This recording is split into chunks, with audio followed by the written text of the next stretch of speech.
Across the 15 years that the NASCAR Pinty series has run through, there have to be nearly hundreds of drivers who have at least given the series a shot in some form. Some have come through and been successful right off the bat, while others have had to claw their way to the championship trophy with years of hard work. These individuals will be involved in today's discussion, as we'll be going over who I believe are the top 10 best drivers in NASCAR Pinty Series history. This year does include the Canadian Tire Series tenure, however, the CASCAR years are left out due to multiple circumstances. We will still honor a couple of drivers from that era later in the video as a gesture of respect for assisting with the building blocks of what exists today. Number 10. I legitimately could not decide between two specific drivers who are so similar with their short Pinty Series careers, yet also have the most separate circumstances imaginable. We will start with Alex Labbe. Labbe got his career started with truck and late model racing in his home province during the early 2010s. He made his Pinty Series debut in 2012 driving a family-owned car at Circuit iCar, finishing 6th. After a couple of years of mixing between local late model racing and driving part-time in Pintys for his family's team, he moved on to Jacom's Racing midway through 2014, scoring a pole at Autodrome Saint-Eustache, and moving closer to full-time with 7 of 11 starts in 2015. A team called Fas Racing saw the potential in him and signed him to drive the well-known number 32 Ford, scoring 1 win and a 7th place points finish in 2016. Fighting back and forth with Kevin Lacroix in 2017 en route to a 5-win campaign and the championship, and eventually returning to Jacom's Racing in 2018. Meanwhile, up in the Xfinity Series, Canadian team owner Mario Gosselin had given Labbe a few gigs in the number 90 car to give him attention at the higher levels, and after his terrific 2017 season, the team signed him full-time, and he continues to run that way with 1 top 10 and multiple top 15 and top 20 finishes through 16 starts. As one of the top underdog road course aces currently in the Xfinity Series, Labbe has done just fine in getting himself up to the top levels, and his Pinty's resume may have been short, but it was also very successful. The other driver in the tie is Caden Lapcevich. I have already done a video discussing him, but here's the gist of it. Originally, Lapcevich was into road racing and midget cars as a child, but with the likely influence of his father racing stock cars, he too moved on to stock cars and won multiple championships at local tracks. He joined the Pinty Series in 2015 for his family's team, scoring 1 top 5 and 3 top 10s through 6 starts. When tasked to run full-time in 2016 in the well-known number 76 Tim Hortons Dodge, he went on a tear against the field, scoring 3 wins, 9 top 5s, 12 top 10s, 1 pole, and an outstanding average finish of 3.4, thus giving him the title. Despite putting up what is likely the greatest ever Pinty Series campaign by a rookie, he scored another 3 wins in 2017 and a 3rd place points finish, but sponsorships began to be a financial problem, and it only got worse as the team had to fold in 2018. Now, Caden has chosen to become a crew chief, operating as the head man for Andrew Ranger this year. If money took away his chance of proving himself as a driver, then hopefully it won't remove him from at least being on the other end of a race team, which is just as valuable. Number 9. Don Thompson Jr. Considered by many to be the best CASCAR driver of all time with his incredible feat of 5 championships in a row, Thompson continued his career through the first couple of years of the NASCAR and CASCAR partnership, driving for a few teams between 2007 and 2011. Some may find it strange that drivers like Labbe and Lapcevich are lower than him, but when you consider the pedigree of Thompson, he easily beats them. Through the 5 years he ran, he scored 7 wins, 32 top 5s, 46 top 10s, 11 poles, and an average finish of 8.1, finishing a best 2nd place in the 2008 point standings. What pops out to me immediately is his ability to win at least 1 race each year, and the championship battle with Scott Steckly in 2008 was one for the ages. One of the closest finishes in series history may have not been his victory, but the battle he put on with DJ Kennington was breathtaking.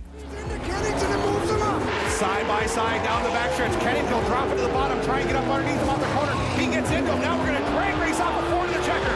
Who's going to get it side by side? The score monitor says Kennington, but that was too close for me to call, Billy. Number 8. J.R. Fitzpatrick. Holding the crown of being the final CASCAR champion before the NASCAR partnership, Fitzpatrick continued to run full-time in the Pinty series for many years, and although he never won a championship after 2006, he still managed to score 1 or 2 wins each year, and he competed for the title every time.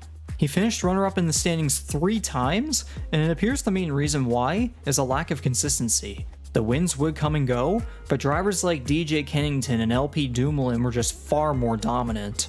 Along with his Pinty Series campaigns, he only ran part-time in 2009, as 2 teams, including Kevin Harvick Incorporated, gave him a couple of starts in Xfinity and Trucks, scoring a best finish of 4th at the Trucks season opener at Daytona.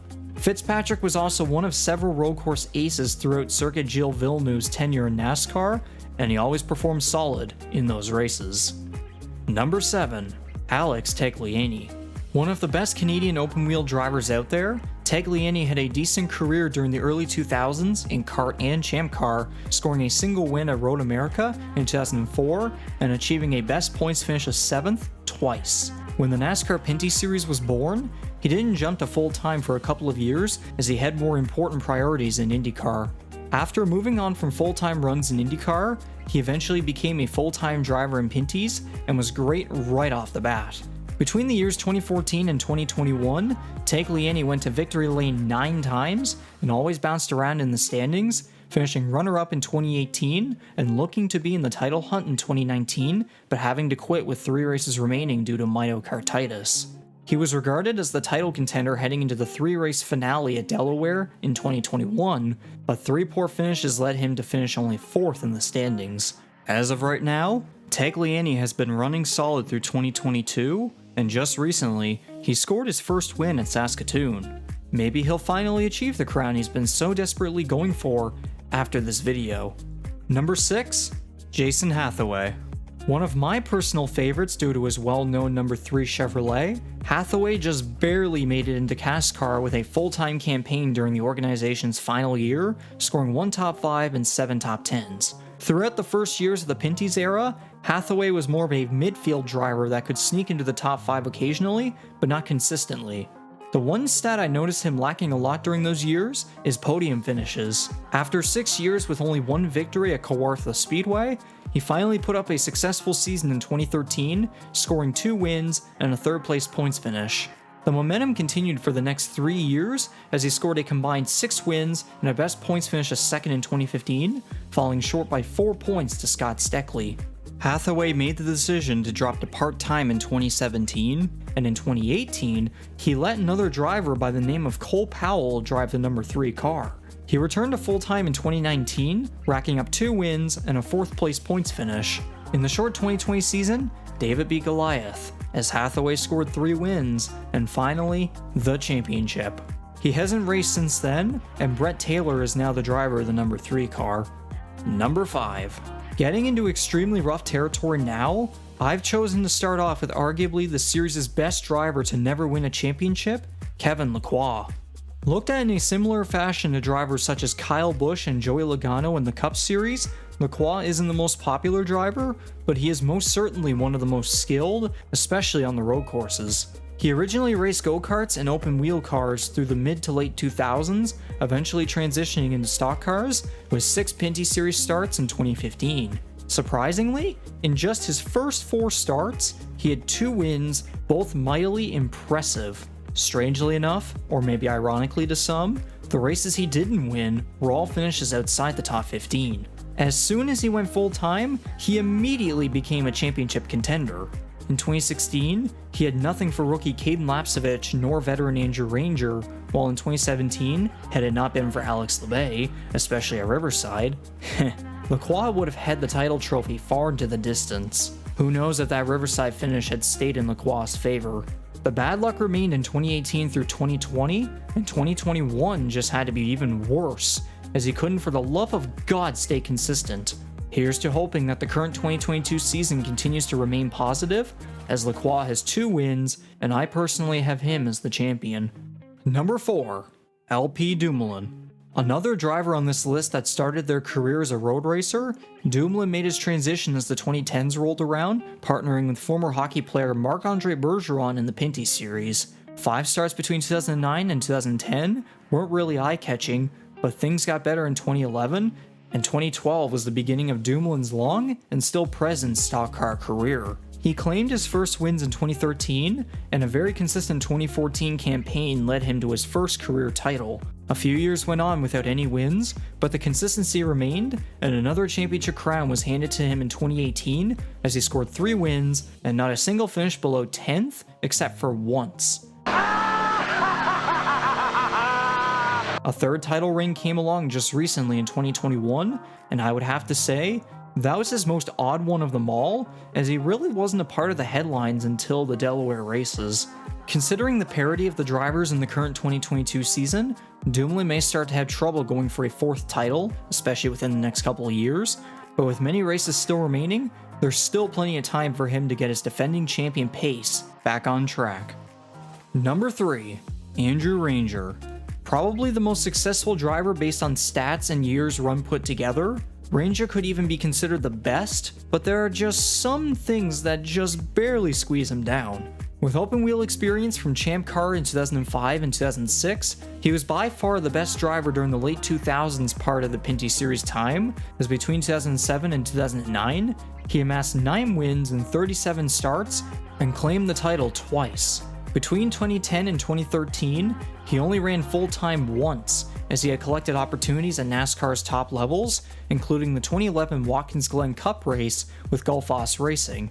He returned to full-time in 2014 and has remained that way ever since, scoring a combined 14 wins, including this year's win at Autodrome Chaudière and a 2019 championship. He chose not to run the short 2020 season, and after running in the number 27 car for so long, top-level team Rick Ware Racing chose to join the series in 2021, giving Ranger 2 more wins and a runner-up points finish. He eventually returned to his regular number 27 car, but this time partnering with GM Paille and Marc-Antoine Cameron for the current 2022 season. Things have been bumpy with engine failures and the transition of Caden Lapsevich joining the team as a crew chief, but considering he does have a win, plus the pedigree, those won't deny Ranger's talent and overall resume as a Pinty Series legend. Number 2, Scott Steckly. I was seriously considering putting him at number 1, but there is one other driver who just barely beats him based on overall experience. Steckly is regarded by many as the most memorable Pinty Series driver and team owner, with a resume that consists of the most championships by a driver in the series' history at 4, which is likely to be surpassed in a few years. 19 wins, 82 top 10s, and 17 poles in 110 starts, and also his famed number 22 Canadian Tire Dodge. Between 2007 and 2015, Steckly always managed to score multiple wins each year and helped put on a phenomenal points battle with many other great drivers. He never finished below 4th in the standings except for once. Steckly also ran in 71 races during CASCAR's late years, scoring a single victory at Barrie Speedway. He's a great man off the track as he supports local charity work and has helped to promote Canadian Tire's numerous programs. His 22 racing team has remained a staple in racing organizations across the Pinty Series era, currently fielding open wheel star Alex Tagliani, young up-and-comer Trayton Lapsevich, and also part-timer and his son, Kyle Steckly. With numbers 2 to 10 done, here are some honorable mentions that deserve to be mentioned. Kerry Mix, one of the best CASCAR drivers in history, raced in the Pinty Series from 2007 to 2019, one of the best competitors out there, even if his equipment wasn't the fastest. Mark Dilley, almost exactly the same as Kerry Mix, but still continues to race to this day, and is more so a midfield version of the number 1 driver on this list. Marc-Antoine Cameron, one of the more recent drivers that have slowly gotten better throughout his years, and is currently a title contender for the 2022 season with loads of potential despite being in his 40s. In this case, age is just a number. Peter Shepard III has been more of a part-time driver during the series' tenure, but has some of the best stats for a part-timer, including 5 wins and 20 starts between 2010 and 2013. And finally, 3 more CASCAR greats that were solid in their Pinty Series runs: Ron Beauchamp Jr., Peter Gibbons, and Jeff Lapsevich, Caden's father. Number 1, DJ Kennington. Kennington remains the only driver in Pinty Series history that has run every single race since the NASCAR and CASCAR partnership first began. That sounds like the most impossible statistic ever, but it's true. Through all 15 seasons the series is fully run before the current 2022 season, Kennington has some pretty wild stats.